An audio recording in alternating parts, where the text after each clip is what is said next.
जब मर्यादा पुरुषोत्तम राम छोटे भाई से सीता जी के रूप की चर्चा करे तो छोटा भाई क्या करे? वो छोटा भाई शर्म के मारे, लाज के मारे उनका मुख लाल हो गया। लखनलाल जी अपना सिर झुका लिया, कोई जवाब नहीं देते।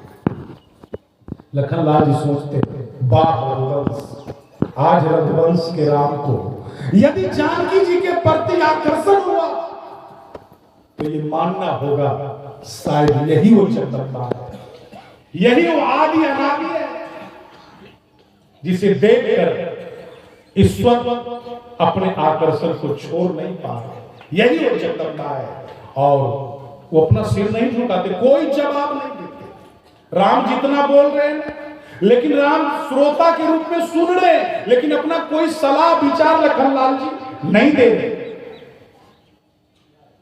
जब आप नदी में स्नान करने के लिए जाते हैं, कभी भीतर गोता लगाते, कभी बाहर आ जाते। स्नान की प्रक्रिया में ये डूबना और बाहर आना दोनों प्रक्रिया शामिल है।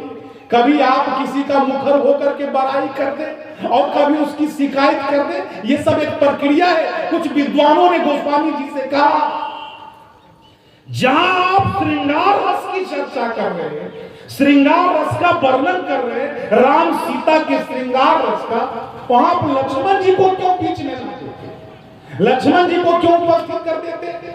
आप लोग ये बताएं, भगवान विष्णु की सैया कौन है? शेषनाग। और लखनलाल जी शेषावतार है। तो सज्जनों, व्यक्ति जब भी शयन करेगा तो अपनी सैया पर, और लखनलाल जी जो है वो राम जी की सैया है। श्रृंगार रस जहां होता है वहां पर दो व्यक्तियों को लगता है कि यहां पर तीसरा कोई नहीं है, हम ही हैं। विद्वानों ने तो कहा गोस्वामी जी से, क्यों लखनलाल जी को बीच में ला देते? लेकिन गोस्वामी जी ने बड़ा सुंदर जवाब दिया, लखनलाल जी राम जी के सैया हैं। हम लोग जब श्रृंगार रस में पहुंचते हैं तो वहां पर दो ही हैं, लेकिन दो के बीच में एक तीसरा है जो मूक साक्षी है। हमारी श्रृंगार रस की मूक साक्षी है, और वो कौन है? वो सैया है। और लखनलाल जी महाराज राम की सैया है। इसीलिए गोस्वामी जी उन्हें शामिल किए। कुछ नहीं बोलते, राम जी बोलते जा रहे हैं, लखनलाल जी सुनते जा रहे हैं। जानते सुबह से राम जी बोलना शुरू किए थे, शाम हो गया लखनलाल जी कुछ नहीं बोले। रात में भी सीता जी के बारे में बोलते, लेकिन लखनलाल जी चुपचाप सुनते जा रहे हैं। लखनलाल जी ने सोचा मुझे कुछ बोलना ही नहीं। जानते क्या हुआ? सुबह भी राम जी जब उठे सो करके बोलना शुरू कर दिया। कहते हैं, हे लखन, जाकर के देखो सूरज उदय हो गया है क्या? अब लखनलाल जी को बर्दाश्त नहीं। लखनलाल जी को लगा कि मुझे जवाब देना होगा। लखनलाल जी कहते, भैया, अरे इस सूरज उदय की बात आप करते हैं, इस सूरज की जिसे रोज उगना है, अरे इसे तो अपने समय पर उदय होना ही है ना प्रभु। आप इस सूरज की चर्चा कर रहे हैं। अरे जनकपुर में जो अंधकार छाया हुआ था, और उस अंधकार को मिटाने के लिए जिस सूरज की आवश्यकता थी, जिस सूरज को निकलने की आवश्यकता थी, वो सूरज तो आज से 10 दिन पहले ही जनकपुर में उदय हो चुका है।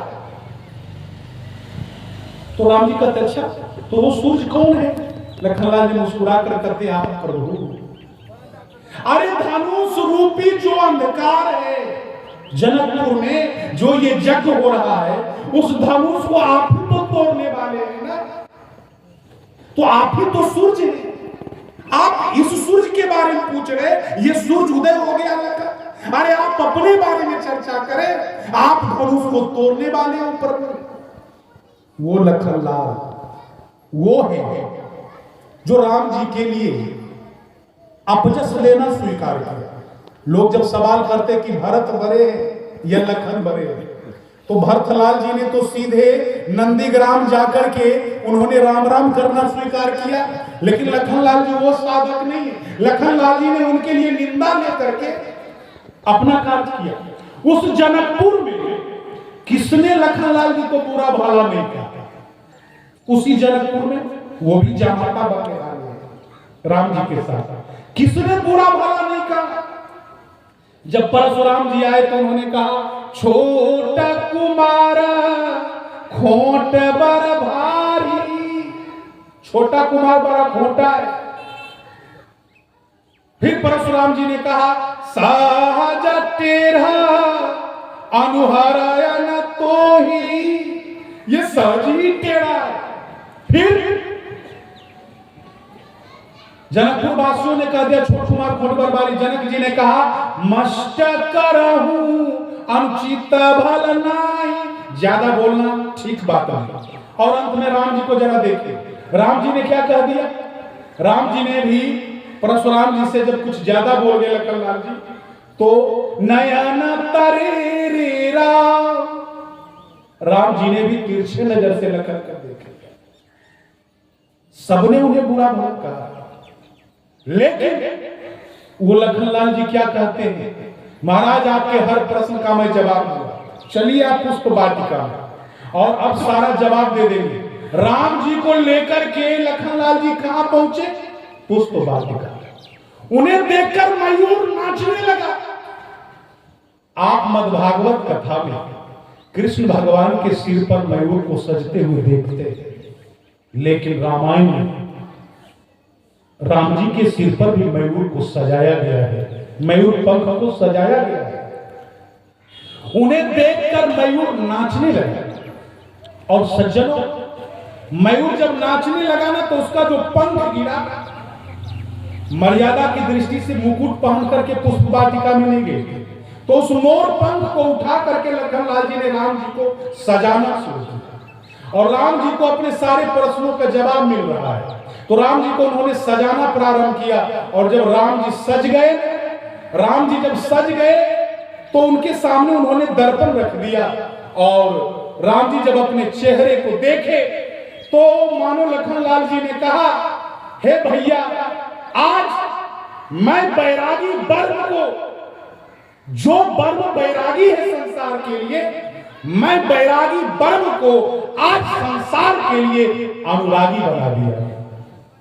आप बैरागी वर्ग नहीं, आप बैरागी वर्ग नहीं, आप अनुरागी वर्ग हो।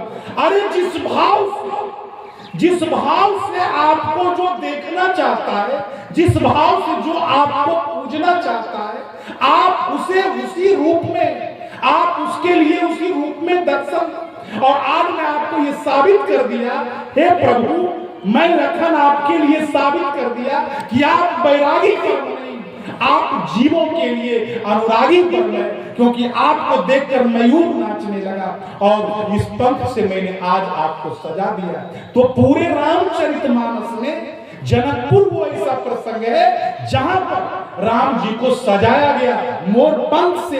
यही एक जगह है जहां पर भगवान ने मोर को धारण किया है। और त्रेता के बाद द्वापर में तो उन्हें उनका श्रृंगार ही मोर पंख था, लेकिन उसके पहले त्रेता में उन्होंने मोर पंख को धारण करके श्रृंगार रस को महत्व दिया कि जो जिस भाव मैं केवल बैरागी के लिए बैरागी, लेकिन भक्त यदि मुझे भक्ति के रूप में पूजना चाहता है, तो मैं उसी भाव में उसे दर्शन देना चाहता हूं। सज्जनों, तो यहां पर भाव की महिमा, ना हम बसामी बैकुंठ योगी नाम हृदयांचो। सज्जनों, मैं जोगियों के हृदय में बसा करता हूं, बैकुंठ नहीं, भाव ही भगवान है। महाराज दशरथ ने रोते रोते कहा, मेरे मुंह से राम के लिए वनवास ऐसा शब्द निकला, लेकिन मेरे शरीर से प्राण नहीं निकला।